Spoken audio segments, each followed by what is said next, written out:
ফুলপুরি নগরে অনেক ঠান্ডা পড়ছে এখন।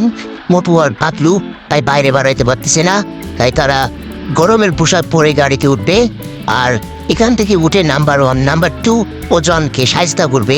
দেখতে দেখো কি ভিডিও, একবারে দেখো যে উপর দিয়ে সারা ফুলপুরি নগরে বরফ পড়ে গেছে। বরফ পরিস্থিতিতে কি হয়েছে, মোটু পাতলু তো আর থেমে নেই। মোটু পাতলুকে সমাজসেবা উন্নয়ন কাজ করতেই হবে, কারণ তারা সব বিপদে মানুষের পাশে থাকে। দেখতে পাচ্ছ রাস্তা যত চড়া হোক, তারপরে মোটু পাতলু চলে আসছে। এই যে দেখো জনকে এক হাতুড়ি মেরে দিয়েছে, মারার পরে ওরা যতবার সামনে যাবে ততবারই হাতুড়ি মারবে। হ্যাঁ দেখো, এদিকে জনের গাড়ি কারেন্টে ধরে ফেলে দিয়েছে। এখন এই সোনুম্যানকে বাঁচাতে গিয়ে তাদের কি হয় তুমি দেখো।